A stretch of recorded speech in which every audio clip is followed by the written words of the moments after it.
All right, we just finished up the topic testing methods uh, masterclass. Now, the question, my Starlink is covered with ice, so I'm recording this on the phone, and folks can see it afterwards. But the question was, when creating this type of content, how professional does it need to be? How processed does it need to be? Now, that question depends on your audience. So I literally left the trailer, went outside here, and tried to get the ice off the Starlink. I'm remote. Now, I write about working from anywhere. I write about homesteading. I write about all these things. So my audience is likely living or engaging with their environment very similar to what I am. That creates a lot of credibility for what I'm delivering because it's actual real experience. Now, when I was creating content for selling professionals or I was working with people that are primarily in offices, you'll see some of my older videos that have like a backdrop, like a solid black backdrop, or they're in my office, or I'm in a hotel somewhere because I was traveling. I believe personally, especially with artificial intelligence, that you're going to have more buyers of high ticket services. Now, again, if you're selling a cottage industry lifestyle, so you're selling cottage core and you're selling decorative things inside, they're going to want the aesthetic. If you're selling power tools, they're going to want to see you in a workshop somewhere. So we're thinking about what it is the customer is thinking. And we're saying, okay, what does the customer believe this to be credible? Now, I run into a challenge because some of my clients are high affluent individuals, high net worth individuals, and they are more in a home office setting, maybe, or they're in an executive office. I'm not going to go build a home office set or set up a, like a VR background or something, because I don't believe that's real. I think people can tell. And so I don't want to change myself in order to present to an audience, because when you visit for, so I'm working on a meditation retreat center here. And because I meditate, I do martial arts, I'm getting more into that now that I'm older. And it's an enjoyable way to work on my health and my well-being. Like I'm sitting here cross-legged and working on my posture while I'm talking with you. It's more authentic to just stick with that than it is for me to dress up special. Now, it's different with women. They like to get the makeup on and get dressed up for a thing. But again, they're still doing that for their audience. They're doing it because other women are going to judge them, but they're still doing that for their audience. Now, there are times where I'm a little more laxed because I've been doing this for a long time. And I just ate a banana before I sat down here, and I didn't bother to make sure I flossed my teeth. And I probably could have shaved today, but it is seriously cold. It's 19 degrees outside. Now, I'm still going to go outside and check the goats. I'm still going to check the ducks. I'm still going to check the chickens and feed those animals, even though it's cold outside. But I'm not expecting 100% of my audience to do that. So the commercial electrical contractors will be sitting in a nice warehouse somewhere watching the video or learning about topic testing method. And then a lot of folks on the audience are not necessarily going to do any of this stuff. Actually, that's Blue Coat, by the way. You can see that here. That's what you spray on the hooves of animals if they've got, it's been very wet around here. So we spray it on the hooves if they've got any cuts or anything. And then I have a duck with it's either a wart or it's a little bit of bumblefoot coming along here with it as wet as it's been.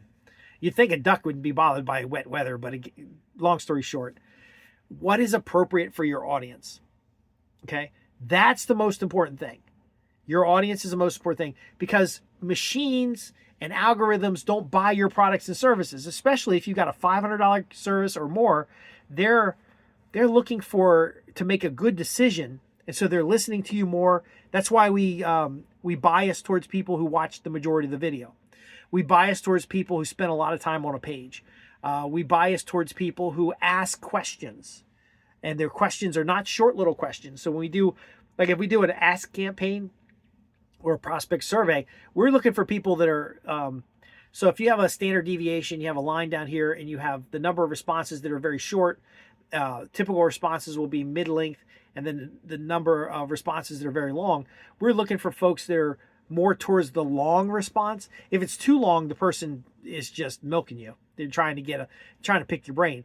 But there's a point in there where they're asking a little bit more in depth than the common questions. And that tells you that person has more interests. Maybe there's more at risk. And so that way we'll focus in that topical area.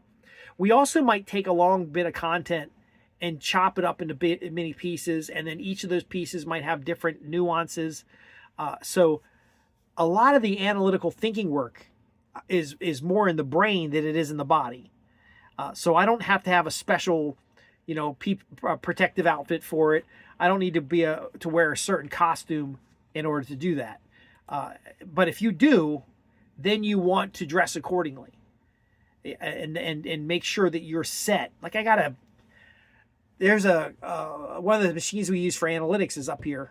We do ADAR index and Jacquard, different types of text analytics things, which I didn't talk about in the video because it would bore the hell out of people. But I think it's exciting. But this cable goes to a small little Kubernetes cluster up here that's connected to what I distribute work on. And so, you don't want it to distract, but again, you don't have to conform, because I could put a face filter on this thing to make me look however I want to look. And people know that these days. And so I might as well look like I do all the time instead of looking like somebody I'm not, if that makes sense. There's a big thing in the speakers world that the pictures on the website, when the speaker shows up, nobody recognizes them because the pictures on the website have been curated and they're perfect little pictures. I don't think perfect little pictures matters. I think the measurable results you create for clients matters. So in topic testing methods, we're not only going to know specifically what buyers are thinking, we're going to be able to improve our own ability to talk about the topic so that we can relate to them. And so we can know, why are they buying service A versus service B? In the case of the paid consultation, a lot of folks just want to pick your brain. Those folks tend to have informational intent, where I'm actually writing for folks with commercial intent. So commercial intent, they got money in hand and they're ready to buy a service and they need to know certain things. People with informational intent are going to look at 5 videos and they might not do anything. Again, so we're biasing our measures. So how we measure is biased towards a certain behavior. And so if you get 500 people showing up to your store, let's say you hold an event at a vineyard and you got 500 people show up because it was a free wine tasting. That's going to be a very expensive. It's going to be a lot of labor involved. But if you have 100 people show up for a $35, and this is what a local winery did, a $35 wine tasting, and you have a palette of wines, they tell the story of the wines, then you have pizza, which you got to make in the pizza oven for an additional upcharge. The average ticket was $35 a person to have pizza and wine. Which group would you rather have? 500 people tromping around your business and not buying anything, or having 100 people show up, each paying $35 to be there? Now, if you are the Biltmore estate, you may want to have 500 people show up and tromp around, because everybody pays admission eventually. So, because you can go to the sections, like there's a little village near the Biltmore that you can go to and buy stuff. And I think the food area at the Biltmore, you can just walk over there and there's no charge. You can walk around the estate, no charge. But if you go in the building, you got to pay. So having 500 people wandering around increases the probability of food being sold or something in the gift shop. But most of my clients don't have Biltmore estates.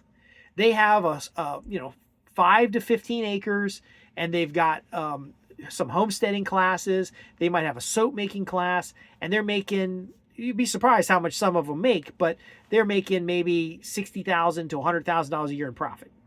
Okay, and that's above and beyond all the expenses, but they have tax breaks because they're operating an agricultural property. It's a little more complex, but the content they're creating is about somebody joining an online course. The content they're creating is about somebody buying a book to qualify to come out and spend not six figures. You're going to come out and spend, $1,200, $1,500 to have an experience. Now, on a commercial electrical contractor side, that job could be 7 figures to put power into a data center or to put power into a big commercial facility. And so again, the targeting that I'm doing is people who are out there doing real work. So I've had calls with people and they've got not grease on their face, but it's the lubricant that you use to run through when you're running cables, a big bundle of cables through something. There's a little bit of lubricant or like a silicone stuff you can put on it, and they'll have that shit have it up on their face and stuff. And I'll be like, hey, it looks like there's something on your face. No, I don't say anything because I don't care. I don't care. We're having a call. It's the scheduled call. We're going to talk about the 5 things that they want to talk about associated with their business. And then my goal is that when they leave the call, they can turn around and make money from what I've shared. So if you invest $600 or $6,000 in a consultation, my goal is that you get 100 times your money back, in the sense of you went and implemented it and you got results. So I'm spending more time structuring the response than I am dealing with like whether I'm wearing the right costume. Now, again, if I'm speaking from stage, I might want to have a suit and tie. I might want to be trimmed up. I might want to have, because I want the audience to I want to make myself relatable to the audience. But I'm doing a video from a travel trailer in the middle of a snowstorm and my satellite's all gunked up, and I set aside only a certain amount of time to do the call. And even in this response, I'm doing enough length that I can use it as a podcast, because I can probably upload this to YouTube before the video is done rendering from the Zoom call. And then ultimately, because I got a crappy old computer, it's doing the Zoom call rendering thing, I can upload this and then go ahead and start promoting the call we just did. So if you paid to be here, great. But now there's new people who can pay to be here because everything's recorded. You will have technical difficulties. You will have problems with the script not being clean. You might have to do a presentation 4 or 5 times before it consistently does any sales. But if somebody raises their hand and we're doing a $10,000 to $25,000 job, where maybe you're gonna, I'm gonna train your team. I'm gonna bring people in to augment your team. Maybe you're gonna do different software and actually use the damn software because now you have checklists to do it.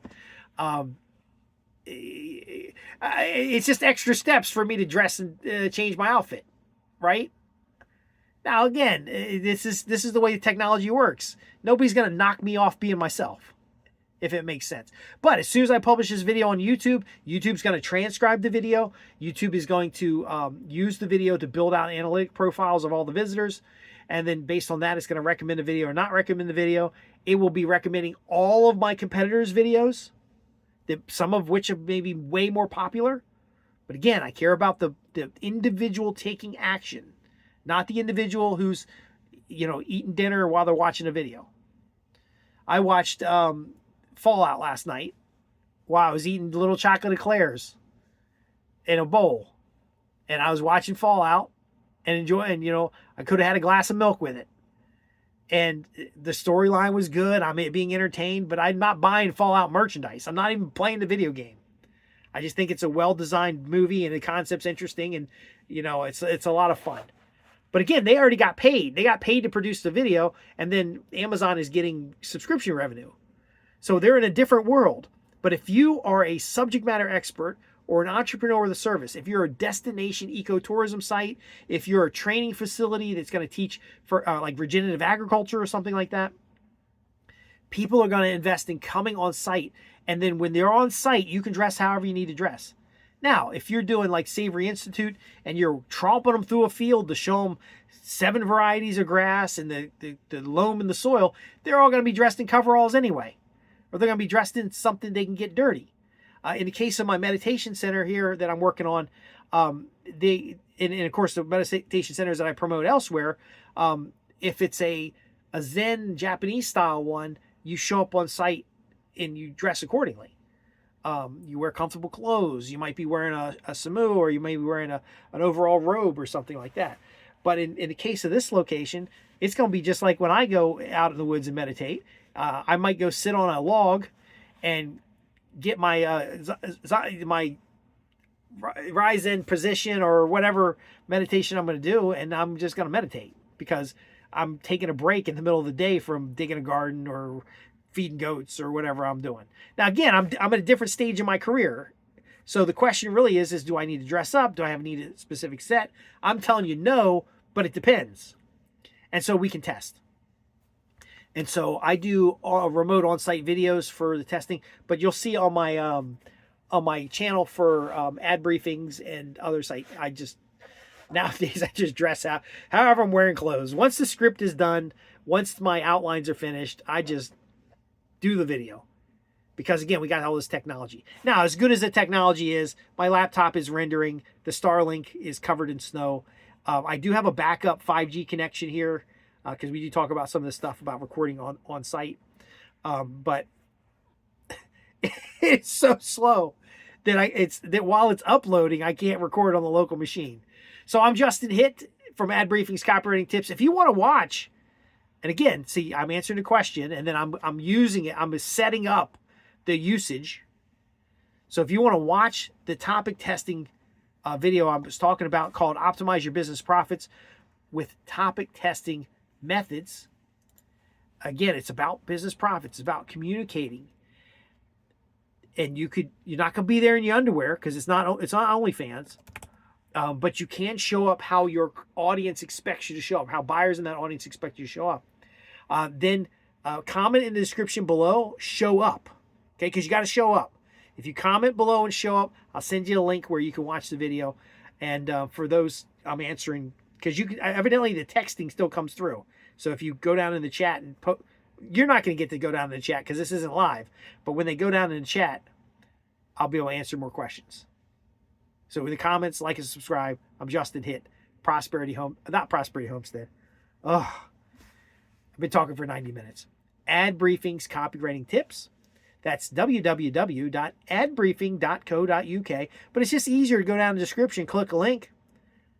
Thanks for watching our podcast. We have a free newsletter and other resources. I'll see you in the next one.